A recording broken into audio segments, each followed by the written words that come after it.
PTI को रोकना है तो ताकत के इस्तेमाल के सिवा कोई रास्ता नहीं है, ये कहना है वजीर दिफा ख्वाजा आसिफ का। आइए तफसीलात जानते हैं आज की इस वीडियो में। मैं हूं आपकी होस्ट समरा नाज और आप देख रहे हैं HITV। वजीर दिफा ख्वाजा आसिफ का कहना है कि हुकूमत को अब दारुल हुकूमत की हिफाजत के लिए अपना अज़्म साबित करना पड़ेगा, क्योंकि सूरत हाल इस तरफ जा रही है कि अगर PTI वाले यहां आकर बैठ जाते हैं तो ये मुल्क के लिए एक बहुत बड़ा धचका होगा। एक टीवी न्यूज चैनल में गुफ्तगू के दौरान ख्वाजा आसिफ ने कहा कि अब एक फैसला कुन सूरत हाल पैदा हो गई है, क्योंकि मुज़ाकरात का अभी तक कोई नतीजा नहीं निकला। उन्होंने कहा कि PTI के दूसरे दर्जे की क़यादत नरमी दिखा रही है, मगर बुशरा बीबी इसे एक नादिर मौका समझकर आगे बढ़ना चाहती हैं। PTI को अगर रोकना है तो ताकत के इस्तेमाल के सिवा कोई और रास्ता नहीं। ख्वाजा आसिफ ने मजीद कहा कि जो खातून PTI मार्च की क़यादत कर रही हैं, उन्हें खून रेजी दिखाई दे रही है। उन्हें पता है कि मैं करीब पहुँच गई हूँ और लीडर बन गई हूँ। इस वक्त वो समझती हैं कि आगे बढ़ने में ही हमारा फायदा है। उन्होंने कहा कि पिछले दौर में बानी PTI जब इस्लामाबाद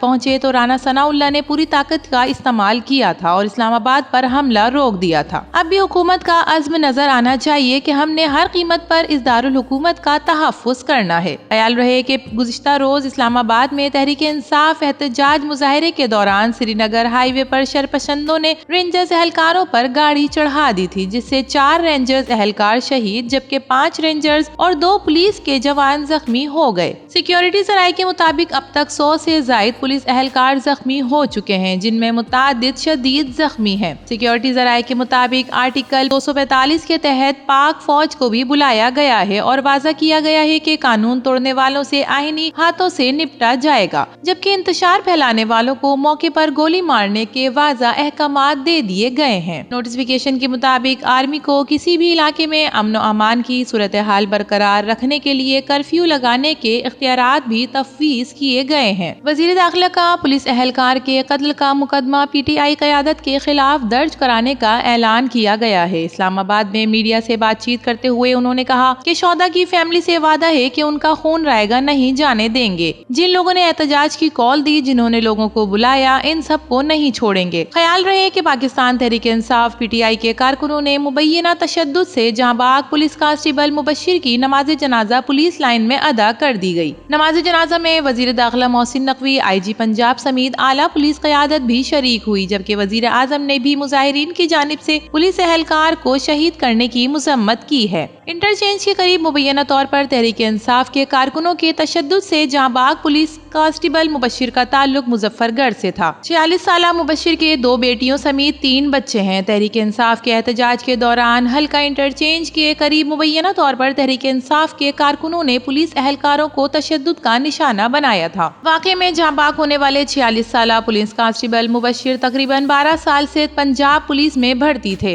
इस वक्त मुजफ्फरगढ़ के थाना शाह जमाल में तैनात थे। तहरीक इंसाफ के मुजाहिरीन के बदतरीन तशद्दुद से मुबश्शिर के सर पर चोटें आईं। उन्हें वेंटिलेटर पर मुंतकिल किया गया, मगर वो जाबिर ना हो सके। एक तरफ बुशरा बीबी की क़यादत में PTI कारकुन का 26 नंबर चौंगी से रेड जोन की तरफ रवाना होने का फैसला। बुशरा बीबी की क़यादत में PTI का मरकजी काफिला इस्लामाबाद के सेक्टर G11 पहुंच गया। बानी PTI इमरान खान के एहतजाज के लिए मुतबादिल जगह के हामी भरने के बावजूद बुशरा बीबी ने मानने से इनकार कर दिया। बुशरा बीबी का कहना था कि चंद साजिशी अनासिर D चौक के बजाय दूसरे मकाम पर हमें रोकना चाहते हैं। इमरान खान ने मुझे हर सूरत D चौक जाने का कहा है। D चौक से किसी भी मुज़ाकराती फैसले पर कारकुनान राजी नहीं है। ज़राए का बताना है कि वज़ीर आला खैबर पख्तूनख्वा अली अमीन गंडापुर ने मुज़ाकराती मामलात पर मुकम्मल खामोशी इख्तियार किए रखी है, जबकि चेयरमैन PTI बैरिस्टर गौहर भी कोई फैसला नहीं कर सके। PTI के ज़राए के मुताबिक PTI की मरकजी क़यादत धरने के लिए हतमी मकाम का तयन करने में नाकाम नजर आती है। मरकजी क़यादत में कोई भी जिम्मेदारी लेने को तैयार नहीं। PTI के ज़राए के मुताबिक अली अमीन ने कहा कि कारकुनान को इस्लामाबाद हतमी मकाम के लिए ले जाने के लिए राब्ता कारी में मुश्किल हो रही है। इससे पहले बैरिस्टर गौहर की सरबराही में PTI वफ्द बानी PTI इमरान खान से दूसरी मुलाकात के बाद chairman PTI barrister Gohar Bushra Bibi और अली अमीन गंडापुर से मुलाकात के लिए रवाना हुए थे। ज़राए के मुताबिक बैरिस्टर गौहर की क़यादत में PTI वफ्द की इमरान खान के साथ 40 मिनट तक जारी रहने वाली बातचीत में बैरिस्टर गौहर ने एहतजाज और हुकूमत की तरफ से ऑप्शन से बानी PTI को आगाह किया। नाजरीन, इस दूसरी अहम मुलाकात मुलाकात में इमरान खान ने बुशरा बीबी, अली अमीन गंडापुर और कारकुनों के लिए अहम पैगाम रिकॉर्ड करवाया। इमरान खान के वीडियो पैगाम रिकॉर्ड करवाने के बाद बैरिस्टर गौहर, बुशरा बीबी और वजीर आला खैबर पख्तूनख्वा अली अमीन गंडापुर को रिकॉर्ड शुदा वीडियो पैगाम दिखाने के लिए रवाना हुए थे। मजीद जराये ने बताया कि बानी PTI इमरान खान के वीडियो पैगाम सुनने के बाद बुशरा बीबी, अली अमीन गंडापुर और PTI क़यादत की जानिब से आइंदा के लाए अमल का ऐलान का इम्कान है।